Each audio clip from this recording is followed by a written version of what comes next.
वहीं महेश जोशी के इस्तीफे के बाद खाद्य मंत्री प्रताप सिंह खाचरियावास ने भी अपनी प्रतिक्रिया दी है। खाचरियावास ने कहा कि 1 साल बाद मुख्य सचेतक के पद से इस्तीफा दिया, लेट इस्तीफा क्यों हुआ, सीएम प्रदेश अध्यक्ष को पता होगा। खाचरियावास ने महेश जोशी को सीएम का करीबी बताते हुए कहा कि हमारे यहाँ तो एक व्यक्ति एक पद का सिद्धांत है। हरीश चौधरी और रघु शर्मा का इस्तीफा तो तुरंत हो गया था। महेश जोशी सीएम के करीबी हैं ही, इनमें तो कोई दो राय नहीं है। मैं भी जिलाध्यक्ष पद से पहले ही इस्तीफा दे चुका हूं। मेरा ये मानना है कि अब विधानसभा का सत्र 10 मार्च को खत्म हो जाएगा और महेश जोशी जी सीनियर लीडर हैं और उनको मंत्री बने हुए तो 1 साल हो गया। अब 1 वर्ष के बाद उन्होंने मुख्य सचेतक के पद से इस्तीफा दिया है। क्यों दिया है, किसने मांगा है, मेरी जानकारी में नहीं है, लेकिन ये तय बात है कि अब वो 1 वर्ष के बाद उन्होंने इस्तीफा दिया और उनका इस्तीफा मंजूर हुआ, ये खबर बनी तो खबर तो पुरानी है, तो जल्दाई मंत्री बन गए थे। 1 साल पहले वो इस्तीफा दे देते तो भी वही बात थी, और अब दिया तो भी वही बात है, क्योंकि अब नया मुख्य सचेतक जो बनेगा तो अब तो विधानसभा का सत्र कितने दिन का आएगा, 5-7 दिन का। तो ऐसे में मेरे से आप पूछ रहे हैं कि ऐसा इतना लेट क्यों हुआ, तो मैं इतना कह सकता हूं कि ये लेट क्यों हुआ ये बात तो मुख्यमंत्री जी बता सकते हैं, प्रदेश अध्यक्ष जी बता सकते हैं, मेरी जानकारी में नहीं है। लेकिन 1 वर्ष के बाद उनका इस्तीफा हुआ तो ये कोई नई खबर नहीं है, क्योंकि वो मंत्री बन चुके थे। हाईकमान का आदेश।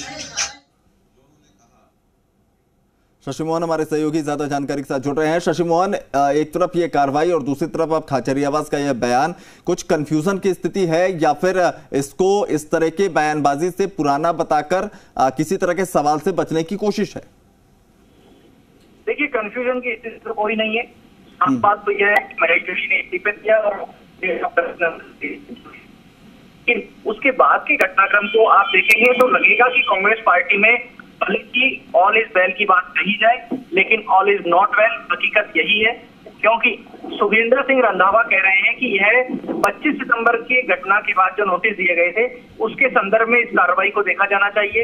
उस संदर्भ में भी यह कार्रवाई है और साथ में एक व्यक्ति एक पद का सिद्धांत जो पार्टी में है उसके दायरे में भी यह कार्रवाई आती है।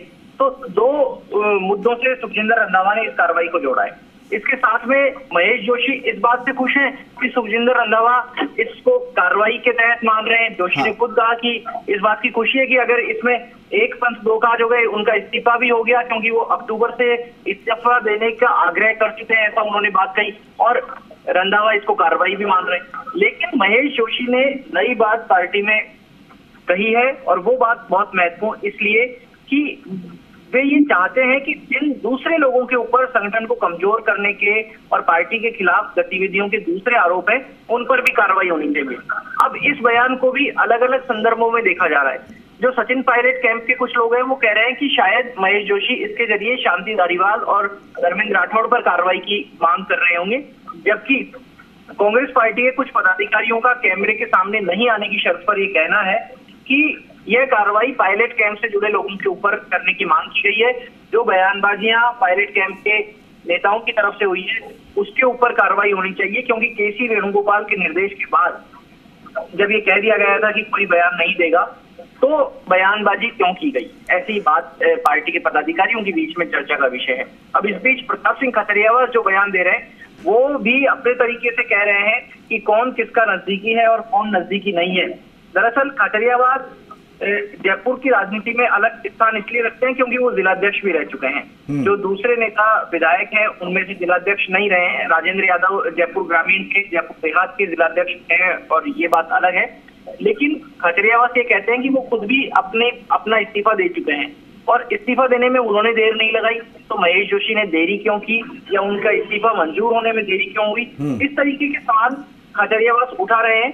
और ये संगठन के भीतर सवाल उठाना और सवाल होना, भले ही पार्टी लोकतांत्रिक होने की दुहाई दे, लेकिन कांग्रेस की सेहत के लिए इस तरह की चीजें आने वाले समय में आपसी संघर्ष, आपसी प्रतिस्पर्धा और इसको तो आपसी कटुता और ज्यादा बढ़ाएंगी और यह जल्द ही देखने में मिल सकता है। उधर क्या सुखजिंदर रंधावा वाकई इसको कार्रवाई के दायरे में मानते हैं या वो बोलना कुछ और चाहते थे, इसको कार्रवाई के दायरे में कह गए।